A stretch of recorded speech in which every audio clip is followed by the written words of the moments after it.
बच्चों, तो कैसे चल रही है आपकी 10th की बोर्ड्स की तैयारी। अब 10th की बोर्ड्स में एनसीईआरटी से तो डायरेक्ट आता नहीं है, कंसेप्चुअल हो गए सारे क्वेश्चंस।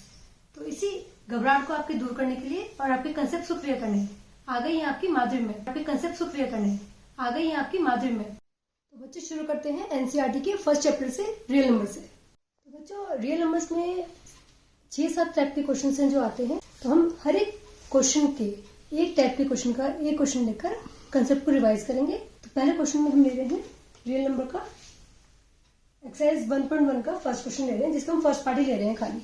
ठीक है, तो हम सिर्फ कंसेप्ट समझेंगे, क्वेश्चन पढ़ेंगे पहले। Express each number as a product of its prime number factors.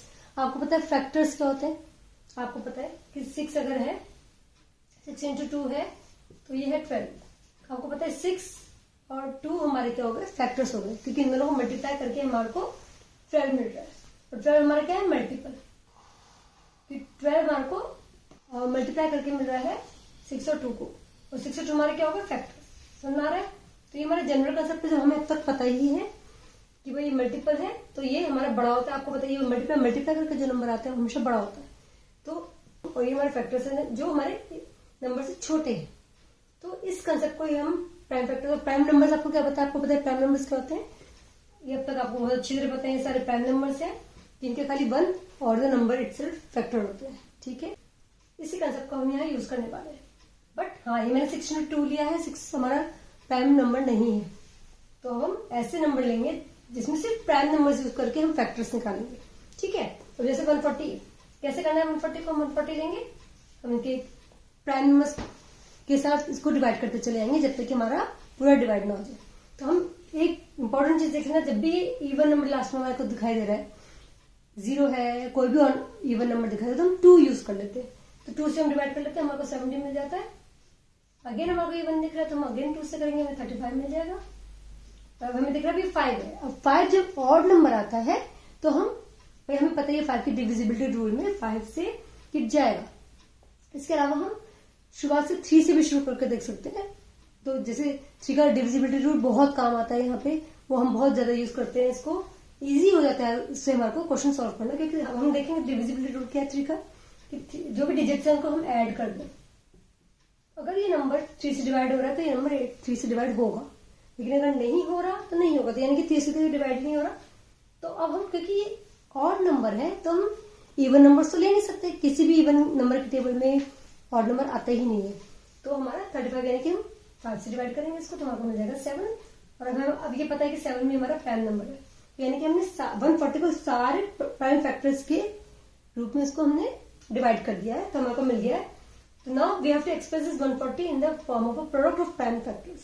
तो हम यानी कि क्या लिख देंगे कि 140 इज इक्वल टू 2 है 2 तो हम 2 स्क्वायर लिख देंगे, 5 और 7 हमारा 1 है। तो now we have put this 140 in the form of product of prime factors, right.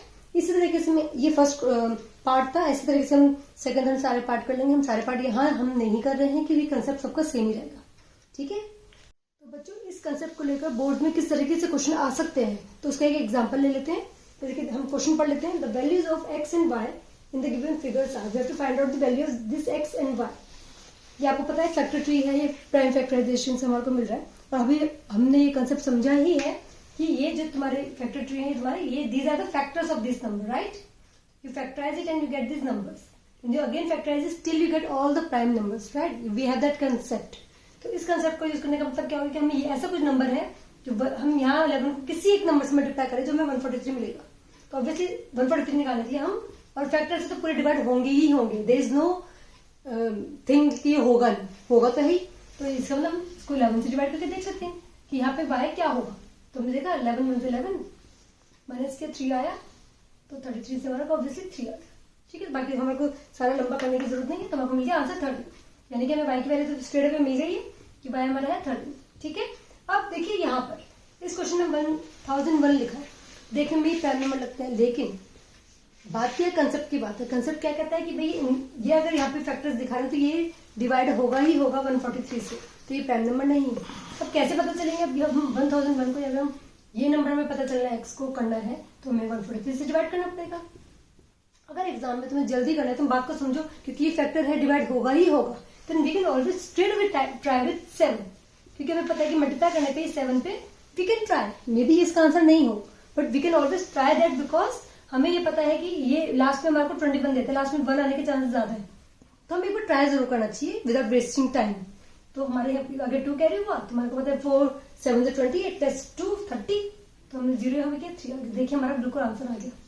तो ये क्विक वे है, थोड़ा सा लॉजिक लगाना पड़ेगा कि भाई 1 चाहिए और जाएगा ही जाएगा, कोई डाउट नहीं है, तो हम फटाफट इसको ऐसे निकाल सकते हैं आंसर। तो हमारे को एक्स की भी वैल्यू स्ट्रेट अवे यहाँ पे मिल जाती है, ये 7 से जाता है, तो हमारा ये हो गया 7, यानी कि हमें एक्स की वैल्यू मिल गई है 7 और हमारे को वाई की वैल्यू मिल गई 30।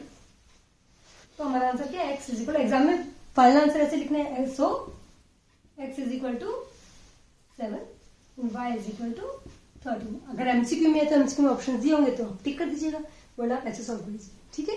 ओके, तो बच्चों अगर आपको मेरी वीडियोस अच्छी लग रही हो तो please like share and subscribe.